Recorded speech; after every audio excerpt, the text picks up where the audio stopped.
Hi, my name is Paul Firth, and today we're going to talk about coding. Before we get started, I want to talk for just a moment about why in the world we even want to talk about coding in the first place. I know, like many of you, I've always struggled with coding in my practice.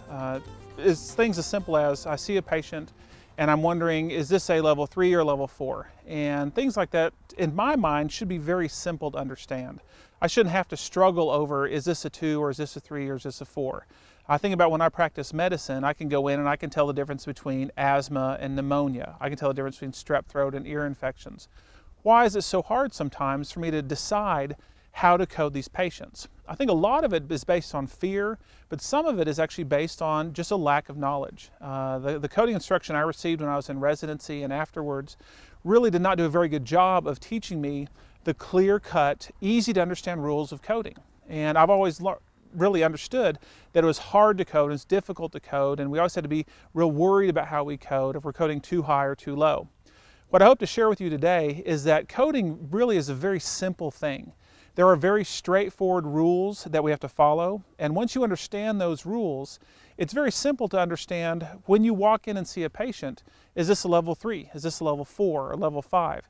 And hopefully by watching this video or listening to this audio presentation, we'll take a lot of the guesswork out of this coding. Before we start, whether you're watching this or listening to this, it's very important that you follow along with the syllabus. You should have received a syllabus with your package. If you have lost yours or misplaced yours, you can get the data CD that should have shipped with your package, and you can print off duplicate syllabuses if you need them. And so make sure you have a syllabus to follow along with, but let's go ahead and get started. Next thing is everybody should have a pre-test. Now on this pre-test, it's front and back of one page. If you can, we'd really encourage you to fill this out. We're going to pick these up in a little while. But as part of the pre-test, basically, we want you to see how you're coding already. And so if you don't know anything about coding at all, or you have never done coding, that's fine, make a best guess. But what I'd like to see is when you were in your practice yesterday or the day before, if you saw this particular patient, how would you have coded it? Not how do you think we're going to code it or how do you think you should code it, but how did you actually code it? Fill this out. There's about 10 patients. And then very briefly, we're just doing a little bit of summary data here. Number one, how many patient visits do you see in a week? How many of these are new patients? And on average, what percent do you normally code? Level 2s, 3s, 4s, and 5s. If you would put this, every table has a table number in the middle. Put your table number up there and either your initials, your name, whatever. Nothing will be kept of this, but what we're going to do is we're going to gather these up later and we're going to run them through a little bitty calculator, and it's hopefully going to show us, based on what we were coding before, based on what we will learn today, how much difference should this make in our practice in terms of actual dollars. And so we're going to just sort of grade these, hand them back to you. Again, nothing personal will be kept. There's no information, nothing like that. So, like I said, we will have several people trickling in over the next little bit, but let's go ahead and get started. Here we go. Cell phones, pagers, please silence those or turn them to vibrate if you would. And we are going to actually run by my watch today, and we will try and run on time. I have 8:35 almost exactly. Here's our agenda.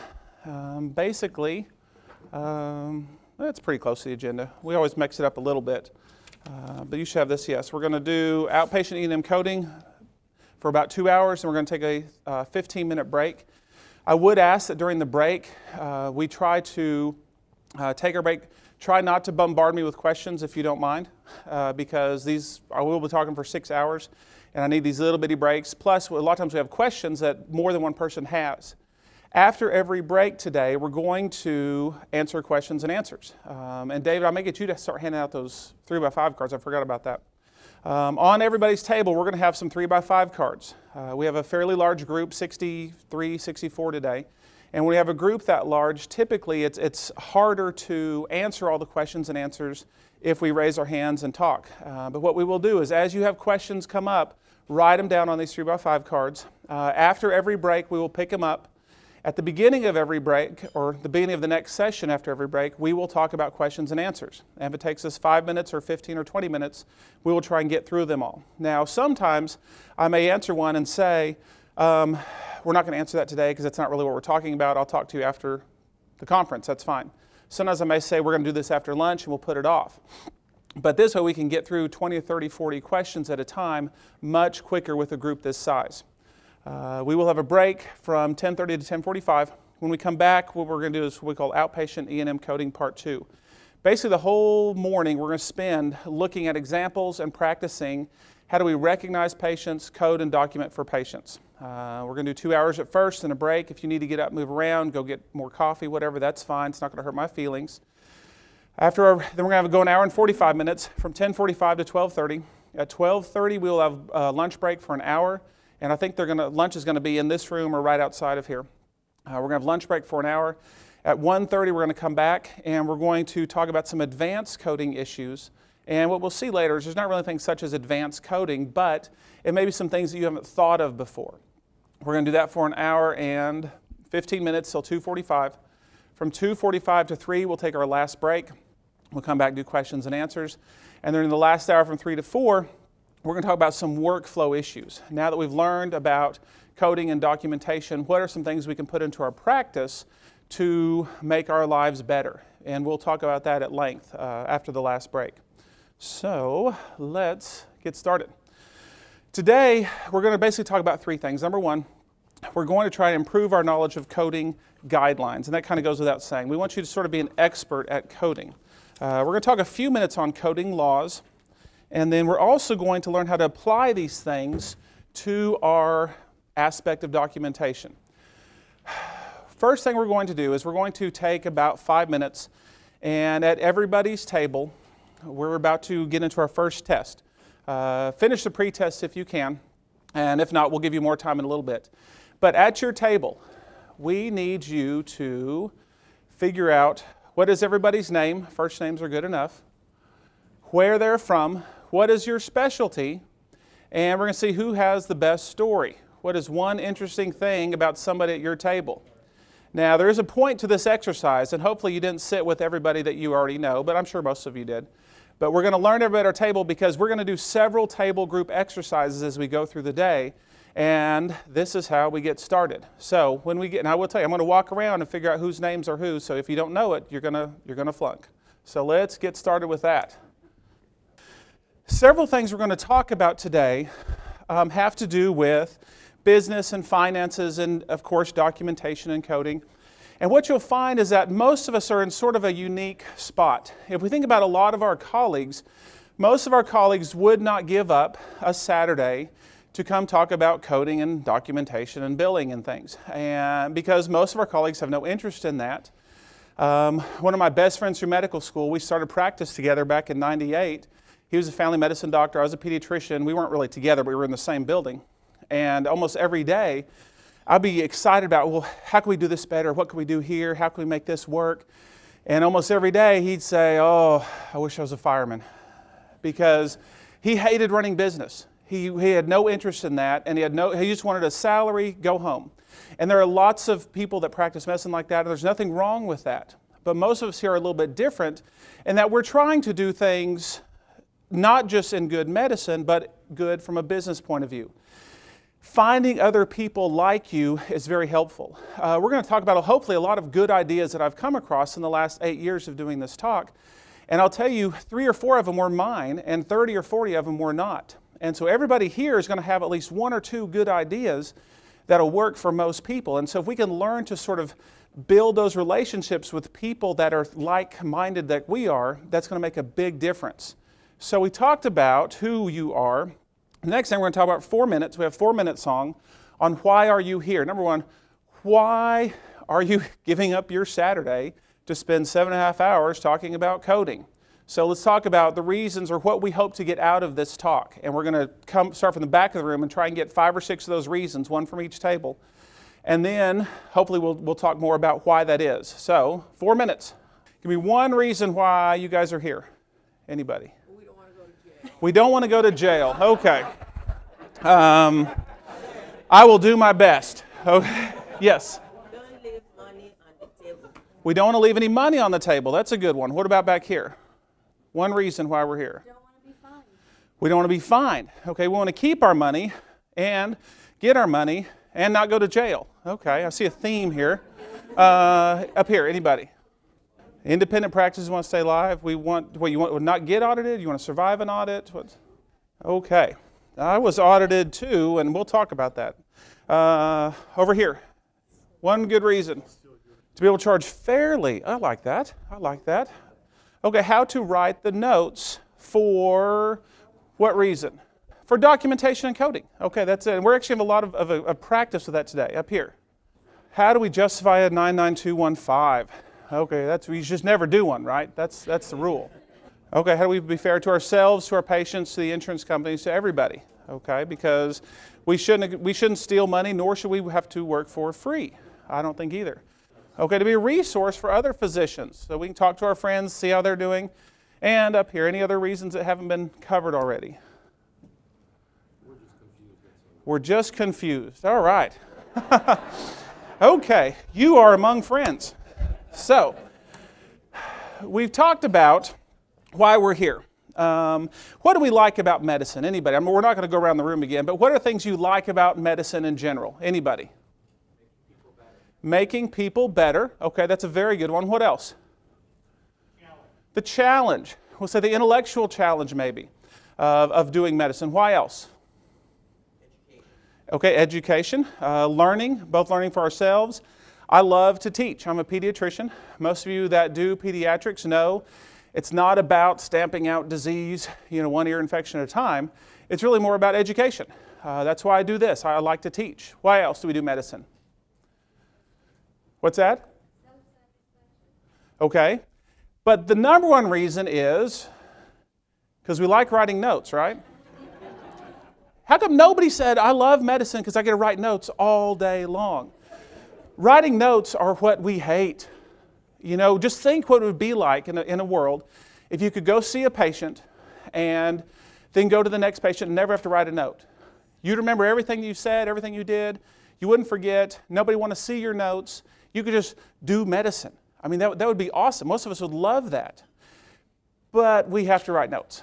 And we spend a lot of our time, if you count up the hours we spend doing medicine, writing notes and doing documentation. And so what we're going to try to do today is two things. We're going to, number one, try and ease your fears about writing notes and documentation. And number two, give you plenty of practice and exercises and samples so that you're very comfortable with exactly what's required for different types of level of service and for different types of patients. So if we talk about, hello. There we go. So our favorite thing is to write notes. So let's write some notes. In your book. Now, the other thing I want to tell you, for those of you who came in late, of course. Actually, let's talk about this. Okay. Anybody, let's see, who here went to the wrong Courtyard or Marriott this morning? Okay. Only 6. That's okay. Okay. Now, here's what we're going to do. Everybody at the table, raise your hand. Everybody at the table, raise your hand.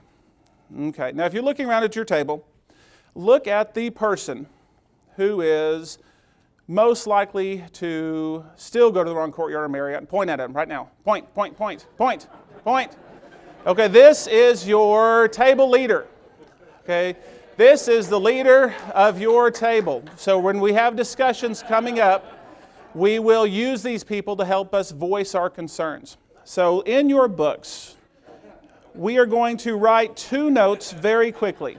We're on page 5, and in page 5, and I don't want you to spend a lot of time doing this, but what we're going to say is we're going to see a patient named Jerry, and we're going to see a patient named Katie, and we're going to write a couple notes. We're going to give you about 5 seconds of intro as far as what they're here for.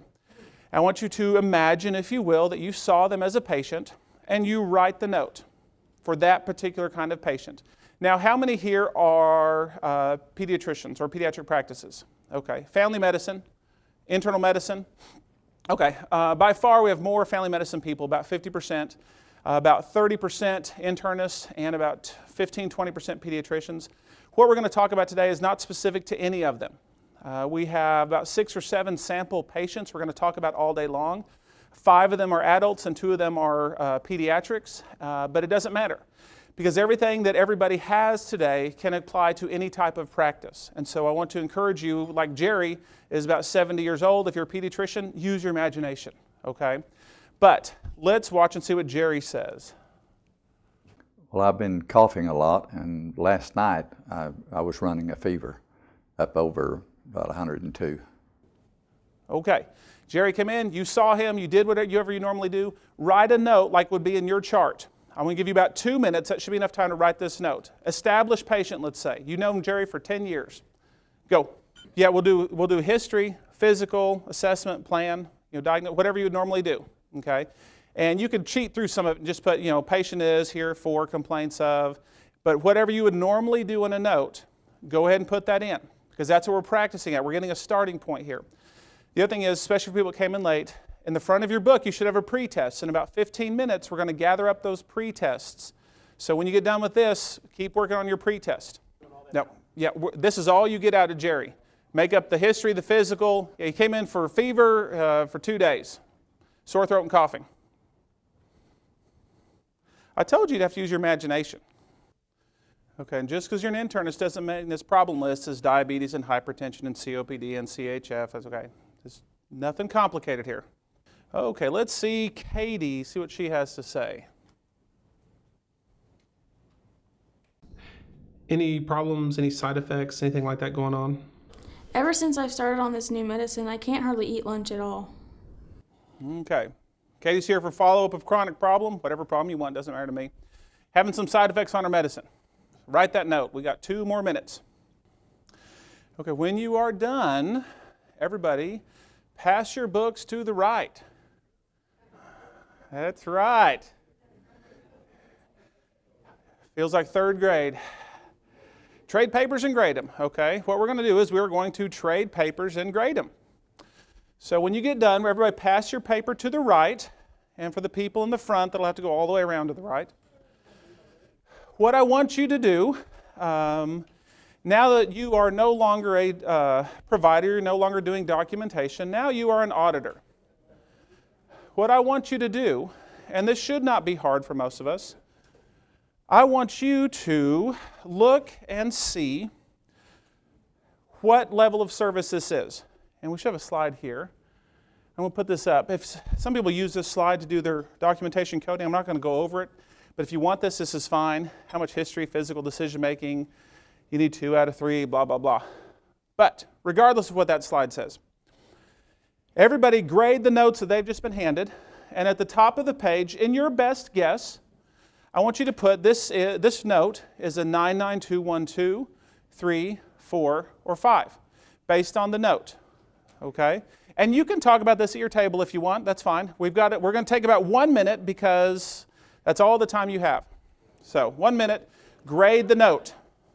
Okay, and you do not have to come to a consensus. That's fine. But just with your best guess, let's look at these notes. Okay, everybody hand your papers back to where they belong. And we're going to do a show of hands here.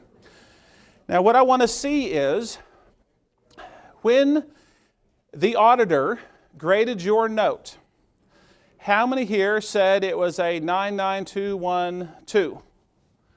Okay, how many said a 213? How many said a 214? 215? No takers. So we've got everybody, about half and half, 213s and 214s. Now if we think about how we do notes, let me skip over. This is how I was taught to do notes.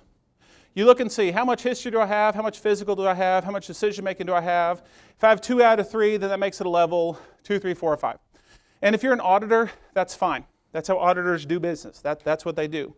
But if we talk about coding, when I think about how to code, I like to do what I call patient-centric coding. Because what did we just do here? We saw the patient, we wrote the note, and then we determined the level of service based on the note.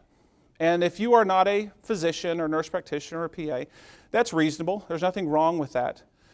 But what we did, if we get down to the essence of it, is we gave us a code for the note. Here's what I'm going to talk to you today is called what I call patient-centric coding. And I am not going to try to code what the note says anymore. What I'm going to do is I'm going to see the patient and then decide what level of service the patient is. And then write that kind of note. Okay? Because some of you could have written a 99215 note and it still wasn't a 99215 patient. Some of you could have written a 212 note and it's not a 212 patient. what we're going to do today is we're going to learn to recognize what kinds of patients those are.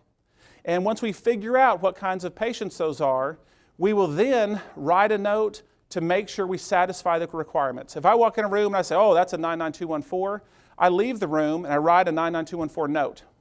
And I don't ever have to think about, is that enough? Is that good enough? Does this note make quality? We know it. And by the end of the day, you're going to just know it. So what we're going to do is we're going to take 3 more minutes. Right now, finish up your pre-test. Everybody, finish up your pre-test. There's just 10 questions, and this will ask you, based on these or it's about 13, very simple presentations. Please tell me how you would code it. Please tell me how you would code it. And it should take you 3 minutes, hopefully less. And when you are done, what we need you to do is put your table number on the top, either your name or initial, somewhere we can give it back to you, and pass them into your table leader. And then table leaders, bring them up to the front here, and then we'll keep going.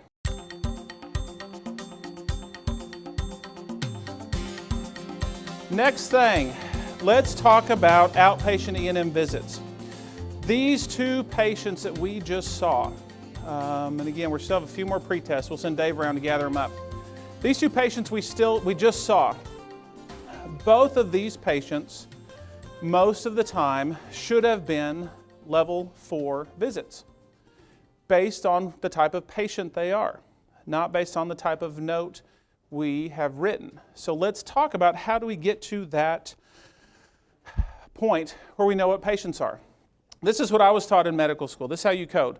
A level 1 is very easy, a level 2 is easy, and then medium and hard and dying. And we still have this in our head. We still, for some reason, think this way. You see a patient and you say, well, I think that should be a level 4, but it really wasn't that hard, so I'm going to make it a 3, and since I'm afraid of getting audited, we'll just call it a 2. And you're not supposed to do that. You're not supposed to do that. This is the way we think about coding, but it's not the way we should code, because hard and easy have nothing to do with patient risk or severity or the presenting problem or coding or anything. Which one is harder? To have somebody come in with status asthmaticus or to have a new mom with a colicky baby? Man, give me asthma any day. Okay, that's easy. That's easy. We do this, and if they get better or they go home or they go to the hospital. I mean, that's easy when it comes to easy or hard. And as we go through the day today, I'm going to see several of you, and we're going to say, that's a level 4, that's a level 5, and you're going to say, yeah, but that's too easy. But we don't get to say that anymore. Okay, we don't get to say that's too hard or that's too easy when it comes to how we code. About a month ago, we were at a conference, and a lady had a very interesting comment. She said, now, okay, if I'm hearing you right, what you're saying is you kind of code, talking about me, Paul, Paul codes, you kind of code aggressively. And she said, well, we're really more in the habit of we want to code more conservatively so we don't get in trouble. And what I'm going to tell you is there is no such thing as coding aggressively or coding conservatively. There is coding correctly and incorrectly. Okay, because she had in her mind, well, this, and this, but this sort of pushed it up and then made it harder, so therefore it was a 4, therefore it's very clear cut. What makes patients a level 3 or a 4 or a 5 is very clear cut, and you're going to be a master of that in the next couple hours. And so what we have to learn is we are not coding because something is easy or hard. We're not going to code aggressively or conservatively. What we're going to do is we're going to code correctly. Okay, just like diagnosing. Can you diagnose aggressively or diagnose conservatively? If somebody comes in with high blood pressure, you think, it's high blood pressure. You may have to figure out why, you may have to figure out how to treat it, but it is high blood pressure. Same thing with coding. This is a level 3. This is a level 4. And I don't get to choose whether it's a 3 or 4. The patient has already chosen by what he or she came in with. So we're going to have to get that out of our head. The bell-shaped curve. I want to cover this kind of early today. Everybody knows what the bell-shaped curve is. We get this question a lot. What can I do to make my practice conform to the bell-shaped curve? Or even better, what should my practice be like when it comes to a bell-shaped curve? This is a question we get a lot. How many level 4s is too many that says I'm going to get audited? Hey, is it 22%? Oh, I heard it's 27%. Well, I heard it's 25%. We can go round and round on that whole topic. What is a bell-shaped curve? A bell-shaped curve is a statistical description of a normal population. If I did an office visit on every one of you in here today, we should get a bell-shaped curve. But how many of you would have chosen to go to the doctor today? Not very many. This is a normal population. Who comes into our offices? Not normal populations. Okay? The most normal population is probably going to be the pediatric subset, but even then, kids turn 3 or 4, they don't come in for anything until they have to. So we want to get out of our mind the bell-shaped curve. People ask me, what percent of my patients should be a level 4? And here's the answer I'm going to give you. 100% of the level 4 patients that walk in your door should be coded as a level 4. 100% of the 5s should be coded as a 5, and 100% of the 3s should be coded as a 3. Now, I, for the most part, don't have a lot of control on who walks in my door. And so you're saying that a whole lot of patients for internists are going to be 4s and 5s? Yes, that's what we're saying. So the bell-shaped curve we want to get out of our head. I love this one study. We're going to skip this slide. When we talked to Analyzing Our Practice, there was a study done by University of Michigan about 4 or 5 years ago. And what they did is they took an outpatient pediatric practice and they marched a few hundred kids through there and they just looked at them and said, okay, now what kind of patient just walked through the door? They didn't really evaluate the notes for this much history or physical exam or decision making. They said, what kind of patient? Was that a level 2 patient? Was that a level 4 patient? A level 5 patient? What just came through that door? And what they found is that a normal, healthy pediatric practice, 40% were level 4s. 40%. What does that say for family medicine or internal medicine? More than 40%. And so we're going to get out of our head this whole concept of level 3 is normal and a level 4 is hard and a level 5 is dying, because we still kind of have that in our head. Or level 5 is really hard instead of just hard, which is level 4. So don't be afraid of that. Here is my current practice. We talked about why you are here. Now we're going to talk about who you were. We're going to talk about who I am and why I'm here. I am a pediatrician. I'm in a very small town, Elk City, Oklahoma. The nearest pediatrician is about 90 miles away. And so I'm it.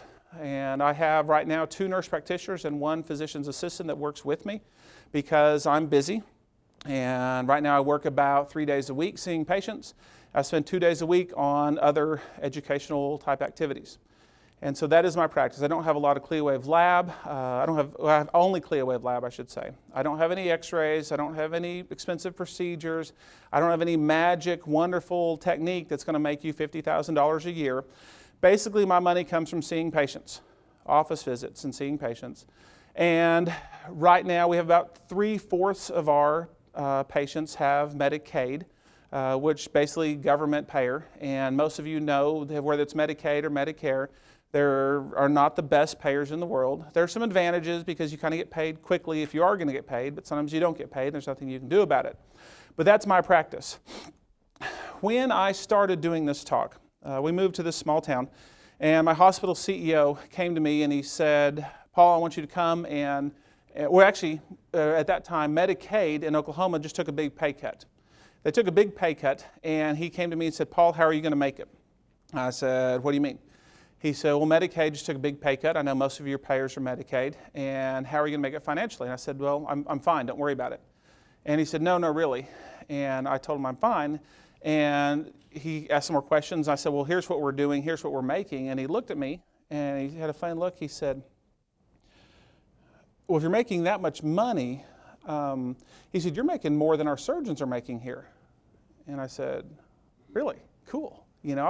Surgeons, and he said, no, that's bad. He said, that's bad. You are doing something wrong. You're going to be in trouble. You better quit doing what you're doing.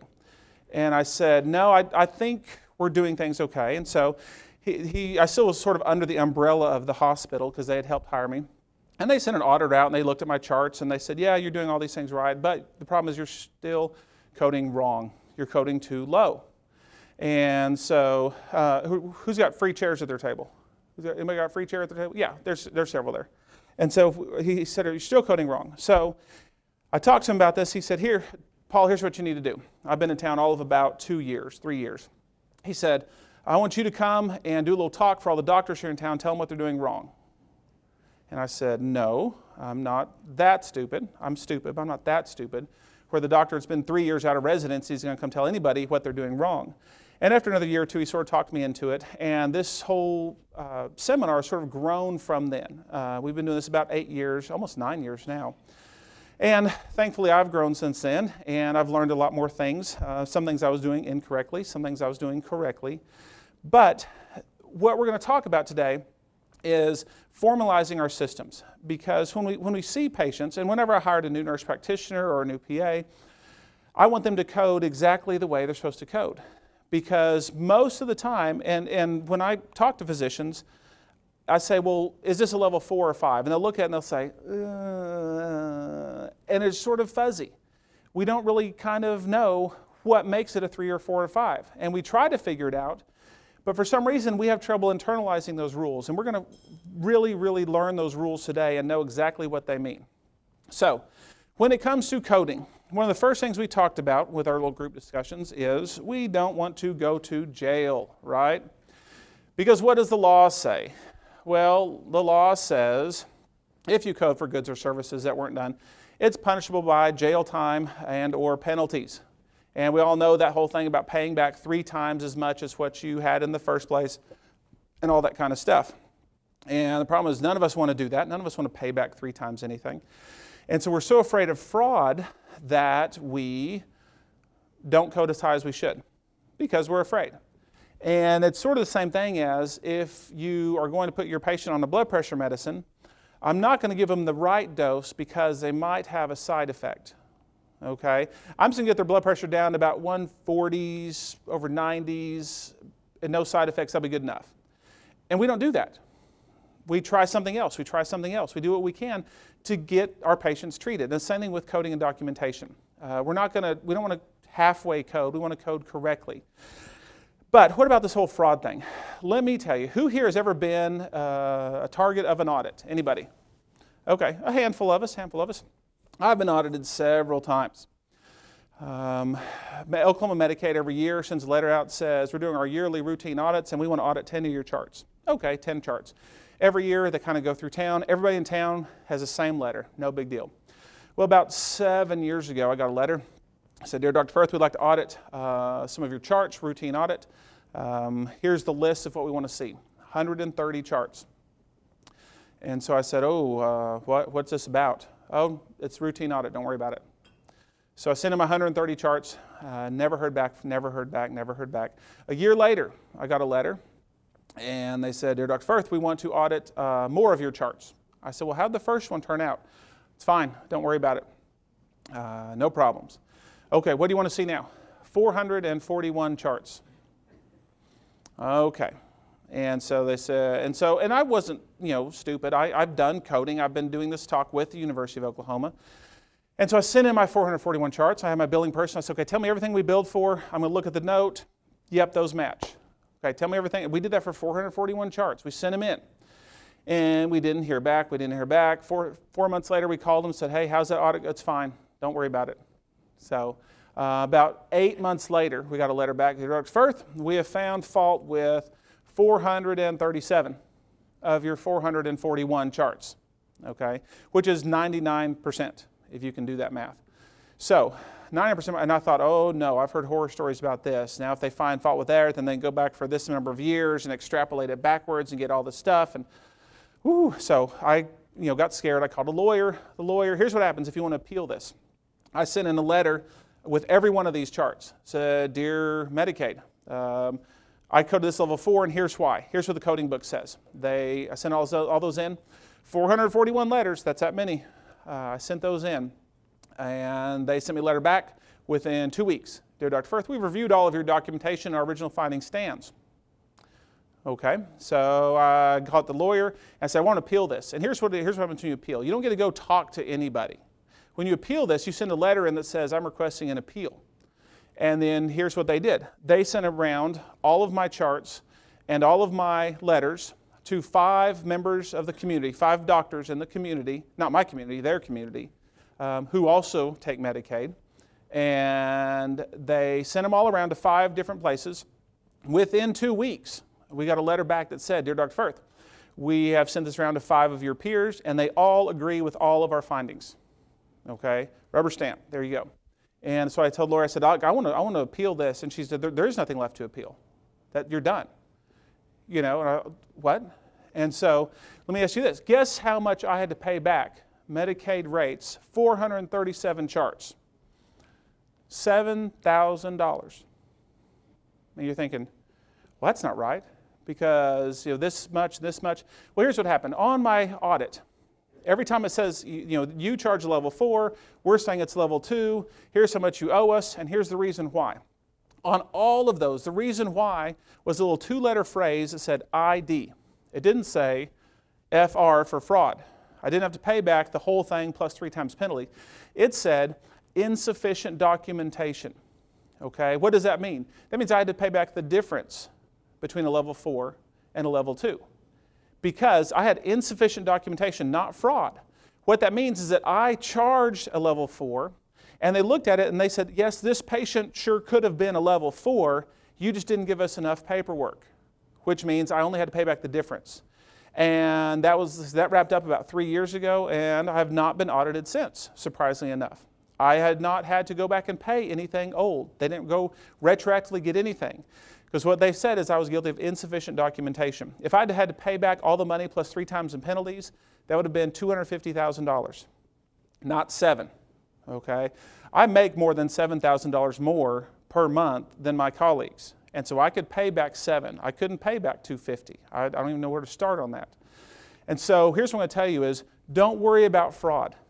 We're going to learn how to recognize this level of patient, and we're going to code and document it. Now, one time we were at a conference, and we did this little group discussion, why are you here? They said, I want to make sure I don't get audited. There's nothing you can do to make sure you don't get audited, except maybe just code level 2s all the time, or go get employed somewhere by the government. That you won't get audited then. Nothing you can do will keep you from getting audited, but what you need to do is make sure if you are audited, then you are coding the right level of service. That's what we have to do. There's also what's called the Civil Money Penalties Act, which is a Medicare and by inference Medicaid law. That's sort of the opposite. Fraud says, I can't charge for something I didn't do. The Civil Money Penalties Act says, I can't not charge for stuff I did. Okay, it's saying that if somebody came in and they had a level 5 problem and I did a level 5 note, I don't get to charge them for a level 3. That's a kickback. It's just like giving free golf clubs. Okay, I can't give a government paid patient anything of value. And that includes giving them a level 5 visit for the cost of a level 2. And so with those 2 laws together, the laws become very simple, and it basically says you have to code correctly for everything you do. If you give a shot, you can't bill for 2 and you can't bill for 0. You have to bill for 1. Same thing, if you see a 99214 patient, you can't bill it a 5, you can't bill it a 3, you have to bill it a 4. And we always talk about, well, I tend to undercode or code conservatively. No, you're either coding correctly or you're coding incorrectly. So let's get into the terminology, then we're going to start going through some more examples. When we talk about terminology, we have our evaluation management coding requirements, and we also talk about modifiers some. We're not going to talk a lot about modifiers today. If you guys have specific questions, we can talk about those later or towards the end. But when I started making this talk, I thought, okay, how are we going to talk about coding terminology? We have history and physical exam and decision making. And of course, those are the big 3, history and physical exam and decision making. But when you look in the book, there are not 3 things that determine our level of service. There are 7. There is history, physical exam, decision making. There is counseling, coordination of care, nature of the presenting problem, and time. All 7 of those can or will contribute to how we get to code for the patient. Now let me ask you this, we're going to have a show of hands. Okay, in your mind, and nobody's right or wrong here, how many of these 7 things, how many think history is the most important factor in coding? Anyone? History. Okay, 3 takers. Physical exam. Not many takers. Medical decision making. A lot, okay. Counseling, coordination of care, nature of presenting problem, 5, 6, 8. Time. Okay, quite a few. Okay. Now, none of these are more important than the other. That's what I'll tell you right off the bat. In my mind, here's what I would tell you. For Dr. Paul, the most important factor in your coding and documentation is Nature of the presenting problem. Okay? And I have 250,000 reasons why that is important. That saved me in an audit. It didn't save me from paying back everything, but it saved me from a financially disastrous payback. Nature of the presenting problem. And we don't ever talk about nature of the presenting problem when it comes to coding. What do we talk about? We talk about history, physical exam, decision making. And if you say, well, where is nature of the presenting problem? Well, that's what we're going to get into first right off the bat. Instead of doing it in the book order, we have 3 books that tell us how to code. We have the CPT guidelines published by the AMA. We also have the Medicare guidelines, the 95 and the 97 guidelines. Now, how many here know which set of guidelines they use? Okay, here we go. How many here knew there was more than one set? Okay. Why in the world would you pick one of those over the others? Here's what I'll tell you why. When I fought originally with my audit, I said, look, the CPT book obviously says, I use the word obviously, I was kind of a snot, obviously says this is a 99214. And they said, we don't use the CPT book. And I said, what? I've been using the CPT book. We don't use the CPT book. What do you use? We use the documentation guidelines for Medicare services. What's that? What's the Medicare guidelines? Well, where's that? I don't know. We've got our own copy. I mean, they were real evasive. Well, there are Medicare guidelines, the 95, 97 guidelines, and those guidelines, there's a reference in your book where you'll see it later as far as where you can download those off the internet. They're almost exactly the same.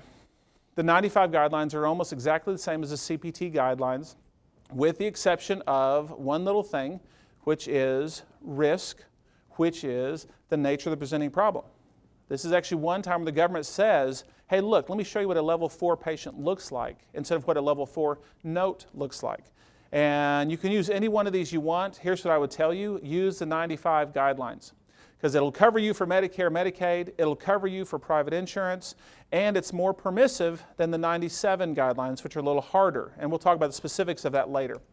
So here's what I would tell you. Medical decision making is partly the most important thing in determining your level of service. And I'm going to go back to nature of presenting problem as part of that. Medical decision making is made up of 3 things. It's made up of diagnosis or management options, amount or complexity of data review, and risk. Okay, but risk is what we're going to talk about. We're going to skip to the end here. Here's what we're going to learn on risk. There are 4 levels of risk: minimal, low, moderate, and high.